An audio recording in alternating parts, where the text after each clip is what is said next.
श्रीलक्ष्मी अष्टोत्तर शतनामावळि। ॐ प्रकृत्यै नमः, ॐ विकृत्यै नमः, ॐ विद्यायै नमः, ॐ सर्वभूतहितप्रदायै नमः,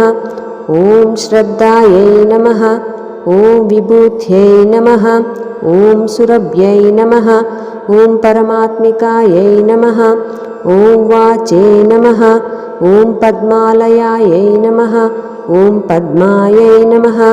ॐ शुचये नमः, ॐ स्वाहायै नमः, ॐ स्वदायै नमः, ॐ सुदायै नमः, ॐ धन्यायै नमः, ॐ हिरण्मयै नमः, ॐ लक्ष्म्यै नमः, ॐ नित्यपुष्टायै नमः, ॐ विभावर्यै नमः,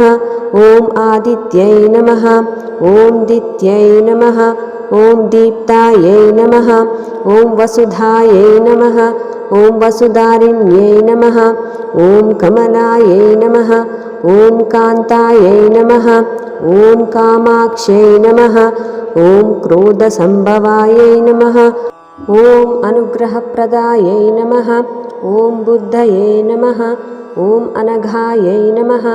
ॐ अशोकायै नमः, ॐ अमृतायै नमः, ॐ दीप्तायै नमः, ॐ लोकशोकविनाशिन्यै नमः, ॐ धर्मनिलयायै नमः, ॐ करुणायै नमः, ॐ लोकमात्रे नमः, ॐ पद्मप्रियायै नमः,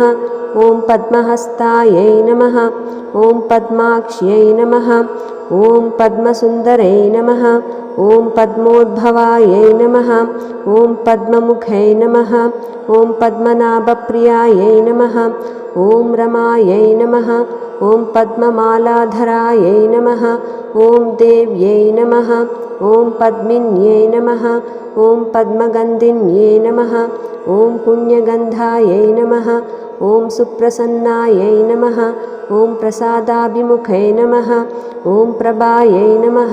ॐ चन्द्रवदनायै नमः, ॐ चन्द्रायै नमः, ॐ चन्द्रसहोदर्यै नमः,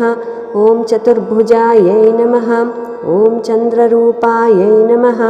ॐ इन्दिरायै नमः, ॐ इन्दुशीतलायै नमः, ॐ आह्लादजनन्यै नमः, ॐ पुष्ट्यै नमः, ॐ शिवायै नमः, ॐ शिवकर्यै नमः, ॐ सत्यै नमः, ॐ विमलायै नमः, ॐ विश्वजनन्यै नमः, ॐ पुष्ट्यै नमः, ॐ दारिद्र्यनाशिन्यै नमः, ॐ प्रीतिपुष्करिण्यै नमः,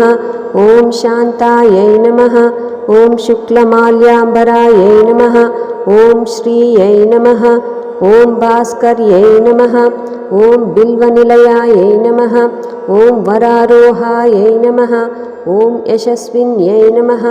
ॐ वसुन्धरायै नमः, ॐ उदाराङ्गायै नमः, ॐ हरिण्यै नमः, ॐ हेममालिन्यै नमः,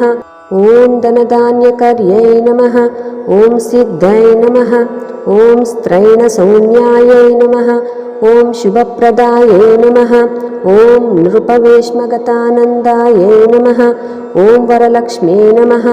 ॐ वसुप्रदायै नमः, ॐ शुभायै नमः, ॐ हिरण्यप्राकारायै नमः, ॐ समुद्रतनयायै नमः, ॐ जयायै नमः, ॐ मङ्गलायै देव्यै नमः, ॐ विष्णुवक्षस्थलस्थितायै नमः, ॐ विष्णुपत्न्यै नमः, ॐ प्रसन्नाक्ष्यै नमः, ॐ नारायणसमाश्रितायै नमः, ॐ दारिद्र्यध्वंसिन्यै नमः, ॐ सर्वोपद्रवनिवारिण्यै नमः, ॐ नवदुर्गायै नमः, ॐ महाकाल्यै नमः, ॐ ब्रह्मविष्णुशिवात्मिकायै नमः, ॐ त्रिकालज्ञानसम्पन्नायै नमः, ॐ भुवनेश्वर्यै नमः। इति श्रीलक्ष्मी अष्टोत्तरशतनामावळि समाप्तम्।